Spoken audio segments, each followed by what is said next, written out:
You're under arrest. You do not have to say anything, but it may harm your defence if you do not mention, when questioned, something which you relate or rely on in court. Anything you do say may be given in evidence. Those are the exact words I could have been saying to quite a few people, as at one point this year, I was actually going to be joining the police force, Thames Valley Police in the UK, as a special constable. So if you're not already aware, a special constable is exactly the same as a regular officer. Only difference is you're not paid for that role. For me, it was just an easier way to sort of get into the police force, and that sounds like I was trying to infiltrate it. That is not the case.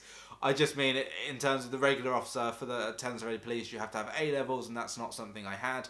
So the voluntary way, that kind of worked. That worked best for me, and obviously, it's only 4 hours a week, whereas a regular officer is obviously a full-time job. So, there is that whole thing as well. The process for joining is a really long process, as you'd imagine. I'm not going to go into too much detail. But basically, obviously started out with me just applying for the police force, and that was way back last year. It was like June, July time last year, and then you have the interview, and then if you pass your interview, you have to send off references for your work and family, friends, that sort of thing, character references. And then you have things like vetting, medicals, fitness tests, and it's so much. And then there's like 2 lots of vetting. There's one with the police, and then you have to do like the national security vetting or something. It's just like absolutely crazy. And that was right. So I have a big family, and that was just difficult because I had to get everyone's addresses, I had to get all their date of birth details, everything. And obviously I know quite a lot of it, but I had to ask for a lot of it as well because I don't know like everyone's address, and I've got family living in different countries now as well. So that was just like, right, I need an address for you guys, I need this, and it was just, that was crazy. And then I needed like employers' names, I needed managers' names, it's just so much information that I had to give. And then the worst thing was, I put it all in, and then there was a little bit of information I was waiting on, so I clicked save, come back a couple of days later, and it had all gone. I had to redo the entire thing. I was not happy about that. I was really not happy about that. But, so, in terms of, the police itself, why I joined or why I wanted to join, it was something I'd always wanted to do, always, like, ever since I can remember as a young kid. Police force, something I wanted to do. I had no idea what sort of aspect, anything like that. I just knew I wanted to be part of the police. And then, obviously, last year the opportunity sort of came along, so I applied for it. And then this year I decided to leave that. So, how did I end up from, almost joining and then to leaving right before I was attested to becoming a police officer? So, January this year, we started our training to become police officers, to become special constables, whatever you want to call it. I think it was like the 20th of January or something. I was on one of the weekends, and because obviously it's a voluntary role, you do it. You were doing it every other weekend, so it'd be like Friday, Saturday, Sunday, or just Saturday and Sunday. So the first weekend, it was just introductions. It was just learning about the systems, really just getting to know each other, getting to know what we'll be doing, that sort of thing. Pretty chilled, pretty, not too intense, that sort of thing. So as time went on, it was becoming increasingly obvious to me that I was struggling to do the police, to do work, because I had 2 jobs very briefly, to see my family, spend time with my kids, and I was also looking at returning to YouTube. So all of that, this big ball of stuff, that's really difficult to try and juggle it all.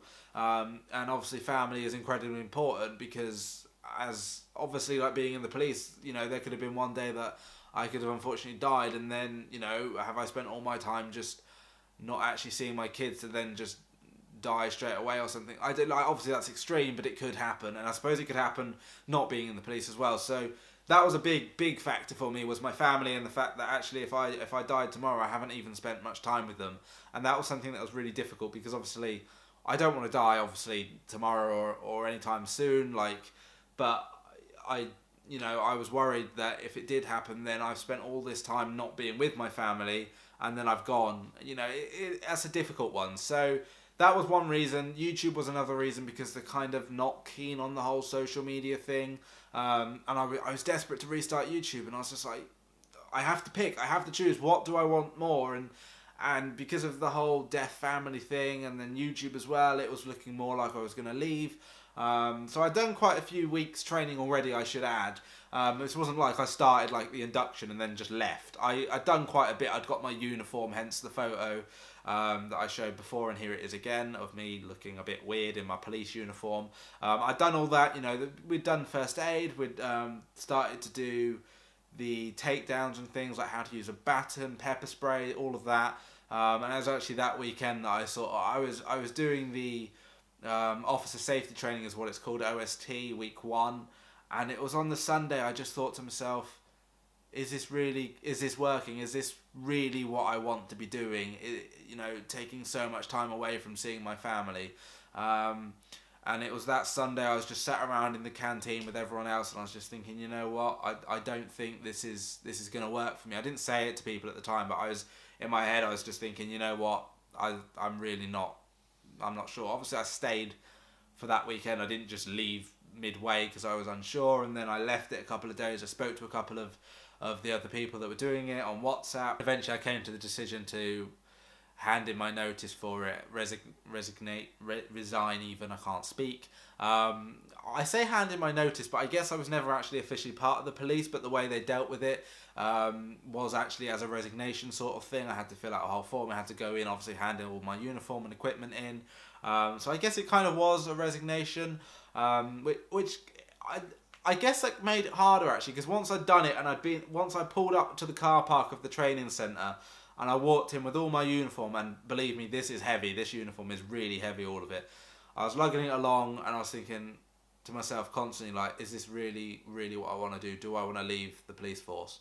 Having never obviously actually joined it yet, but do I not want to go ahead with something that I dreamt of doing my entire life? And, for ages and ages, I was so unsure about it, and I was just thinking, did I make the right decision? Should I have left this? Should I have stayed on and seen it through? And now I don't regret it, but for a long time I was really, really unsure if the decision I'd made was the right one.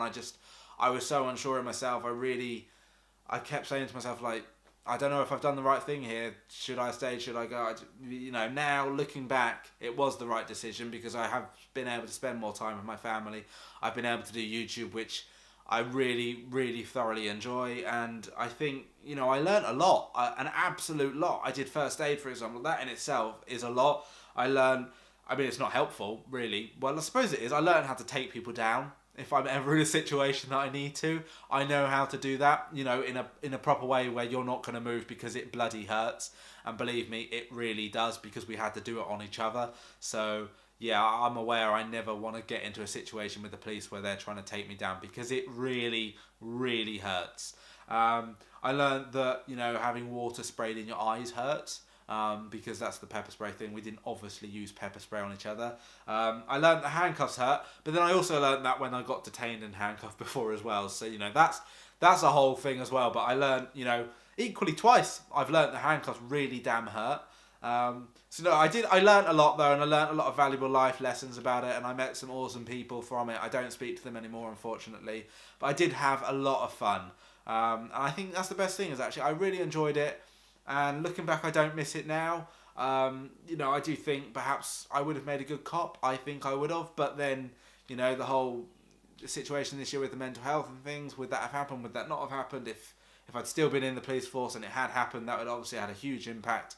But I suppose it's impossible for me to sit here and say would that not have happened, because you don't know. You don't know if one thing would have led to another and all of that. But it is what it is. And I guess I just wanted to share with you guys why I was joining the police force and then why I left, because obviously when I made my return video, there was a photo of me in the police force, a bit of a story time, and I think you guys enjoy these. I think I from what I understand, you guys really do enjoy me sitting here and just chatting about something that's happened in my life, or is going to happen in my life, and I think you guys seem to enjoy them, and I really enjoy making them.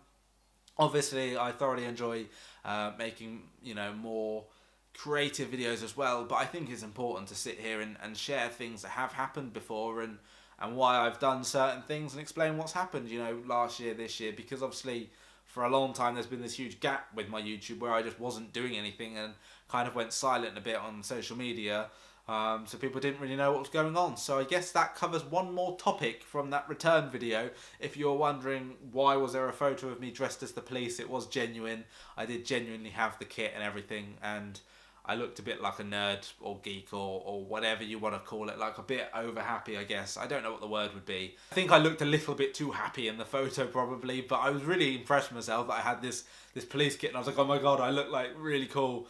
Well, I probably didn't, and actually looking back I really didn't. But hey, it is what it is. It was good while it lasted, but I think I made the right decision. But of course, perhaps you guys disagree with me, perhaps I was being not selfish. What's the opposite of selfish? Like whatever it is, but perhaps I was, not thinking enough about myself and should have done it, but who knows? It is what it is. It's done now, and I'm happy with where I'm at now. But I do hope you guys have enjoyed this story time. If you have, please leave a like, comment down below, let me know, do you guys think I made the right decision? Would you have done something different if you were in my shoes? And other than that, if you are new around here, subscribe. It helps me out, it helps me grow. You get to see more of my content. Other than that though, I shall see you guys next time.